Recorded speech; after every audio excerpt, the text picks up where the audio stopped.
এই কদিন আগে দেখলাম, আগে আমরা দেখতাম যে শেখ হাসিনা কিছু করার আগে একটা অপকর্ম কোথাও ঘটাতো, আমরা তখন বুঝতাম যে সে কিছু একটা ঘটনা ঘটাবে। তো একদিকে আমাদের দৃষ্টি নিয়ে যেত আর কাজটা দিক দিয়ে করতো। দেখেন হামিদ সাহেব চলে গেল, কি সুন্দর। হামিদ সাহেব চলে কোন দিক দিয়ে চলে গেল? ভিআইপি দিয়ে।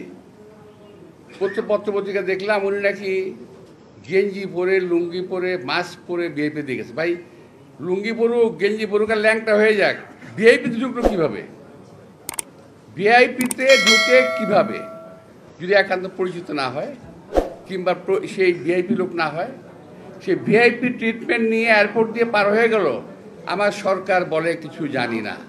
622 জন আওয়ামী লীগের লোক পার হয়ে গেল, এই সরকার বলে আমরা কিছু জানি না। জানেন কি? এই জানাটা খুব দরকার। আপনারা কি জানেন? এইটা আমাদের জানা দরকার। কি জানেন আপনারা? কিছুই জানেন না। তো এখন সেদিক থেকে নজর ফেরানোর জন্য আরও জানি কি ঘুরতেছে, আমার খুব সন্দেহ হচ্ছে আরও জানি কি ঘুরতেছে। নইলে শাহবাগের এই নাটক কেন হঠাৎ করে? যেই শাহবাগ আপনারা বন্ধ করেছেন, যে শাহবাগের এই এলাকাতে, এই সমস্ত এলাকাতে মিছিল মিটিং করা যাবে না, সেখানে সরকারের পৃষ্ঠপোষকতায় সরকারের দল এনসিপির লোকেরা ওখানে মিছিল মিটিং করে কিভাবে? আর কোন দাবিতে মিছিল মিটিং করলো? কি দাবিতে? দাবি জানি কি? আওয়ামী লীগ নিষিদ্ধ করতে হবে। তো আওয়ামী লীগ নিষিদ্ধ করতে না করছে কে ভাই? কে না করছে? বিএনপি না করছে? খুব চেষ্টা করছে চালানোর জন্য। বিএনপি নাকি আওয়ামী লীগকে কি করতে চায়? পুনর্বাসিত করতে চায়। আমাকে বড় ঠেকা পড়ে গেছে ভাই, বিএনপি আওয়ামী লীগের পুনর্বাসিত করতে বড় ঠেকা পড়ে গেছে।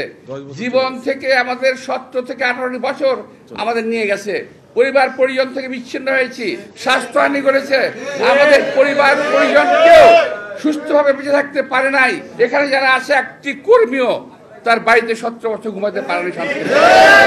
আর সেই আওয়ামী লীগের সঙ্গে আমরা করব, ওদেরকে আমরা আবার প্রতিপালন করব, আবার ওদেরকে পুনর্বাসন করব।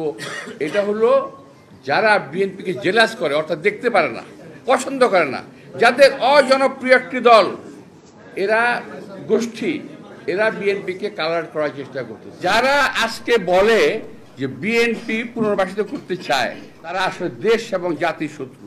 কারণ একমাত্র বিএনপি একমাত্র আছে বাংলাদেশকে এখন বিদেশি শত্রুর হাত থেকে রক্ষা করার জন্য। যে কোনো বিদেশি প্রভুদের হাত থেকে রক্ষা করার জন্য একমাত্র দল বিএনপি আছে বাংলাদেশে, আর কোনো দল না।